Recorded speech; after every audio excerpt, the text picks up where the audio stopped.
এশার নামাজ পড়ে কেঁদেছো, বান্দা নামাজের মুসল্লা যখন বসে যাও, আমি আল্লাহকে তোমরা বারবার বলো আল্লাহ গো আমার গুনাহ মাফ করে দাও, তারপরও আমি তোমাদের এই গুনাহ মাফ করে নেই। তারপরও তোমরা নিশি রাত্রে মানুষ যখন ঘুমে যায়, তোমার বিবি যখন ঘুম যায়, তোমার ছেলে যখন ঘুম যায়, তুমি নিশি রাত্রে ঠান্ডা পানি দিয়ে ওযু বানিয়ে নামাজের মুসল্লায় বসে তুমি আবার যখন ডাক দাও রব্বুল আলামিন, পৃথিবীর কোনো মানুষ আমার গুনাহ সম্পর্কে জানে না, তুমি আমার গুনাহ সম্পর্কে জানো। আমি এমন গুনাহ করেছি আমার বিবি জানে না, বিবি গুনাহ করেছে আমি জানি না। আল্লাহ তুমি সব কিচ্ছু জানো, হে আমার প্রভু তুমি আমাকে মাফ করে দাও। আমার আল্লাহ বলে তারপরও যদি তোমাদেরকে আমি মাফ না করি, তারপরও বান্দা তোমরা আমার রহমতের দরজা থেকে ফিরে যাইও না। আমি তোমাদেরকে হুকুম দিচ্ছি, ওয়ালাউ আন্নাহুম ইয যালামু আনফুসাহুম জাউকা, বান্দারে যদি গুনাহ করে ফেলো আমার রহমত থেকে মুখ ফিরে তুমি চলে যাইও না। বান্দা আকাশ পরিমাণ যদি গুনাহ করো, পাতাল পরিমাণ যদি গুনাহ করো, সাগরের পানি পরিমাণ যদি গুনাহ করো, পাহাড় তুলনায় যদি তুমি গুনাহ করো, আমার দরবার থেকে তুমি নিরাশ হইও না। বান্দা আমি তোমাকে একটি রাস্তা পাঠাই দিচ্ছি, একটি পথ তোমাকে আমি দেখাই দিচ্ছি। সেই পথটি কোন পথ তোমরা জানো?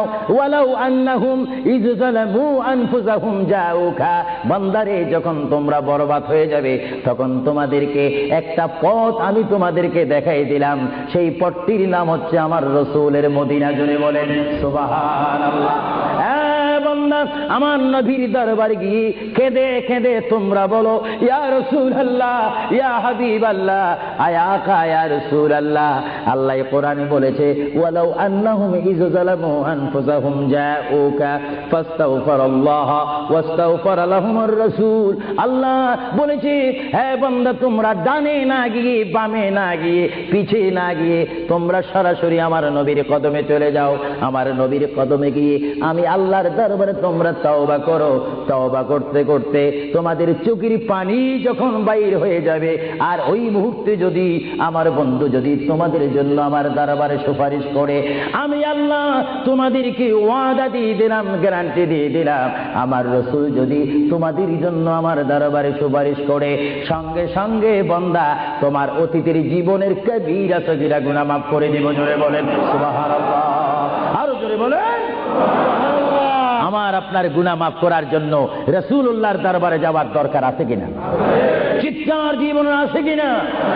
এটা কোরআনের অপব্যাখ্যা নয়, কোরআন শরীফের আয়াত। ওয়ালাউ আন্নাহুম ইয যালামু আনফুসাহুম জাউকা, যারা তাফসীরি পড়েছেন, তাফসীর জালালাইন পড়েছেন, টাইটেল পড়েছেন, বুখারী পড়েছেন, মুসলিম পড়েছেন, ইবনে মাজাহ পড়েছেন, সিয়াসিত্তা পড়েছেন, হাদিস পড়েছেন, ইজমা পড়েছেন, কিয়াস মেনেছেন, উসুল মেনেছেন, বালাগাত মেনেছেন, মুনতিক মেনেছেন, শরীয়ত বুঝেছেন, তরিকত বুঝেছেন, হাকিকত বুঝেছেন, ইলমে লুদুনি পেয়েছেন, ইলমে তাসাউফ মেনেছেন, তারা অবশ্যই স্বীকার করবে মানুষের একমাত্র মুক্তির স্থান, পরিত্রাণের স্থান, আসলের স্থান, নাজাতের স্থান, আল্লাহ পাওয়ার স্থান মুহাম্মদুর রাসূলুল্লাহ কদম মুবারক। চিৎকার দিয়ে বলেন সুবহানাল্লাহ।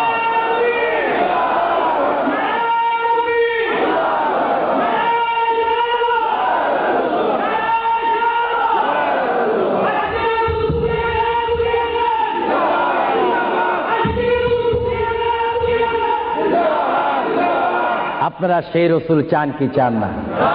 অবশ্যই চাইবেন, না চাইলেও চাইবেন। কেন চান নেই? অবশ্যই আফসোস করবেন। কারণ পৃথিবীতে সন্তান রয়েছে, বিবির জন্য স্বামী রয়েছে, স্বামীর জন্য বিবি রয়েছে, সন্তানের পাশে মা রয়েছে, মায়ের পাশে সন্তান রয়েছে। এটার নাম দুনিয়া। আর দুনিয়াও মাজরাতুল আখিরা। কিন্তু এই দুনিয়া যেই দিন জীবনের সমাপ্তি, বিদায় ঘন্টা বেজে যাবে, সেই দিন সন্তান ইচ্ছা করে মায়ের পা ছেড়ে দিবে, পিতা তার মায়ের সামনে থেকে চলে যাবে, এমনি ভাবে সবাই বিচ্ছিন্ন হয়ে যাবে, সব চলে যাবে। একমাত্র সাথী হবে, আপন হবে, বন্ধু হবে, কবরের সঙ্গী হবে। সবাই বলেন মুহাম্মাদুর। আরো জোরে বলেন না মুহাম্মাদুর। আপনারা সেই রাসূল চান কি চান না? সেই রাসূলের চরিত্রের মধ্যে উম্মতে রক্ষা পাওয়ার গ্যারান্টি আছে কিনা? এটা দরুদ শরীফ বলেন আল্লাহুম্মা